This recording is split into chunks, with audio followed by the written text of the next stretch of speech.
ईर्ष्या से सावधान रहें, क्योंकि ये वह हरी आंखों वाला दैत्य है जो उसी शरीर का तिरस्कार करता है और धोखा देता है जिस पर वह पलता है। William Shakespeare. नमस्कार दोस्तों, मेरा नाम हिमांशु राज है और मैं आप लोगों के लिए डेली बेसिस पे पॉडकास्ट लाता रहता हूं जो कि एडिटोरियल पे आधारित होता है। इसी क्रम में जो नया आर्टिकल है उसका शीर्षक है महामारी का नया खतरा। अभिषेक कुमार सिंह जी का ये आर्टिकल है। इसमें ये लिखते हैं कि जब से खबर आई है कि बर्ड फ्लू विषाणु का एक नया प्रकार महामारी का रूप ले सकता है, लोग भयभीत हो उठे हैं, इसलिए कि यह तेजी से इंसानों में फैल रहा है। हालांकि यह पक्षियों में फैलने वाला विषाणु है, लेकिन उत्परिवर्तित यानी कि म्यूटेंट हुए इसके नए स्वरूप अब स्तनधारी जीवों से इंसानों में फैलने लगे हैं।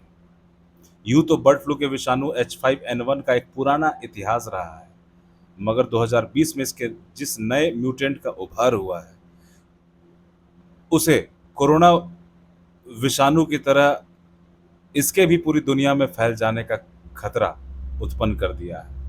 दुनिया के कई स्वास्थ्य विशेषज्ञों और पेंसिल्वेनिया यूनिवर्सिटी के वैज्ञानिकों ने अमेरिका के दर्जन भर राज्यों में मौजूद मवेशियों की जांच में इस उत्परिवर्तित विषाणु की मौजूदगी पाई है।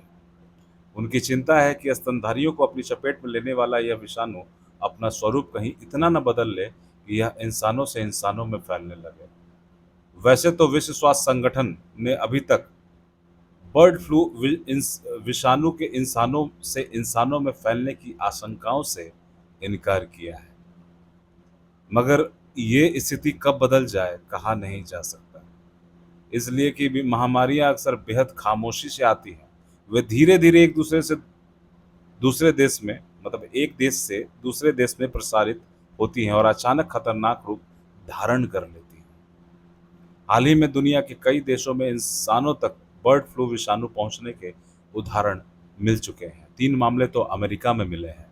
इनमें इंसान अपने मवेशियों के संपर्क में आए थे जिनमें बर्ड फ्लू था। मैक्सिको, चीन, ऑस्ट्रेलिया, भारत में भी बर्ड फ्लू के इंसानों में पहुंचने की घटनाएं सामने आ चुकी हैं। इन सारे मामलों में पंछी यानी कि बर्ड के विषाणु एक दूसरे से अलग थे। चिंताजनक बात यह है कि इसी साल अप्रैल में केरल में बर्ड फ्लू का एक मामला प्रकाश में आ चुका था। कुछ ही अरसा पहले कोलकाता में ऑस्ट्रेलिया का एक व्यक्ति में यह विषाणु मिला था और झारखंड के रांची में एक बच्चे में इसकी मौजूदगी पाई गई थी। हालांकि कोरोना से पहले वाले दौर में भी बर्ड फ्लू के खतरों में कोई कम बड़ी चेतावनी नहीं माना जाता था। संयुक्त राष्ट्र की ओर से काफी पहले ही बर्ड फ्लू के बारे में कहा जा चुका है। जिस तरह दुनिया में आवागमन की रफ्तार तेज हुई है और लोगों की खान पान की आदतें बदली हैं, उन्हें देखते हुए बर्ड फ्लू का विषाणु H5N1 एक खतरनाक स्थिति पैदा कर सकता है। अगर किसी विषाणु में उत्परिवर्तन की क्षमता पैदा हो जाए तो वह अचानक और ज़्यादा संहारक बन जाता है। म्यूटेशन का आशय है कि ऐसी स्थिति में कोई विषाणु एक संक्रमित व्यक्ति से दूसरे तक महज खांसी या छींक के जरिए भी पहुंच सकता है। इसके लिए संक्रमित पंछी या बर्ड का मांस खाना जरूरी नहीं है। विशेषज्ञों का मानना है कि बर्ड फ्लू के विषाणु ने एंटीजेनिक छलांग लगा ली है, यानी कि एक जीव प्रजाति से दूसरी जीव प्रजाति तक फैलने वाला संक्रमण, और इसने इंसानों तक पहुंचने का वह अंतिम दरवाजा पार कर लिया है जो इसे सामान्य इन्फ्लुएंजा की तरह फैलने से रोके हुए था।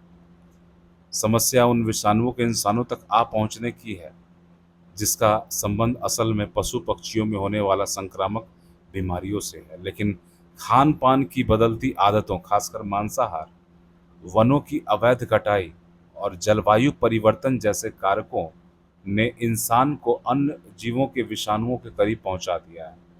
बर्ड फ्लू हो, कोविड-19 या इबोला, स्वाइन फ्लू, निपाह या सार्स आदि कई अन्य संक्रामक बीमारी, हाल के वर्षों में दुनिया भर में इनके उभार ने साबित किया है कि इंसान यह मानकर निश्चिंत नहीं हो सकता कि जो बीमारियां पशु पक्षियों को होती हैं वे उससे नहीं हो सकती।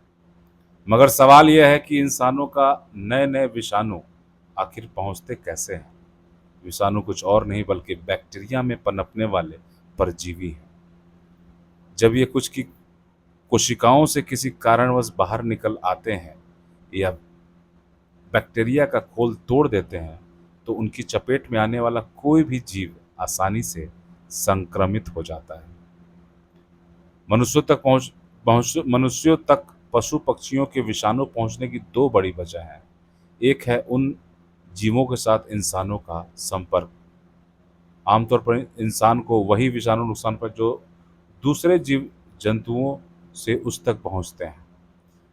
इस बारे में कई शोध का निष्कर्ष है कि 80% विषाणु मनुष्य तक पालतू जानवरों, मुर्गियों, जंगली जानवरों के जरिए या फिर उन नए इलाकों की खोज के दौरान पहुंचते हैं जहां तक वह पहले कभी नहीं गया।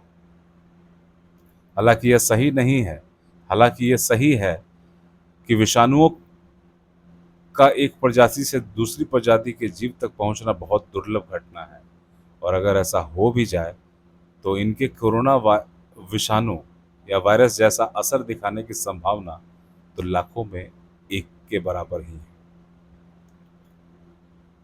मगर मांसाहार की बदलती प्रवृत्तियां इंसानों को अन्य जीवों के विषाणु की चपेट में लाने का एक अन्य बड़ा कारण अवश्य है।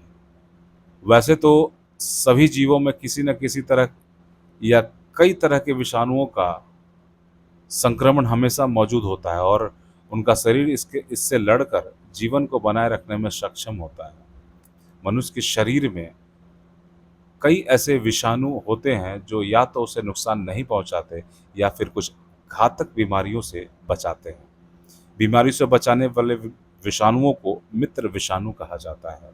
मगर विषाणुओं के बढ़ते हमलों ने साबित कर दिया है कि इस मामले में अगर इंसान डाल है तो वे पात-पात। Bird flu, swine flu, Ebola, dengue और एचआईवी एड्स से होने वाली मौतों में बीते 3-4 दशक में कई गुना बढ़ोतरी हो चुकी है, और कहा जा रहा है कि 1973 के बाद से दुनिया में विषाणु जनित 30 नई बीमारियों ने मानव समुदाय को घेर लिया है।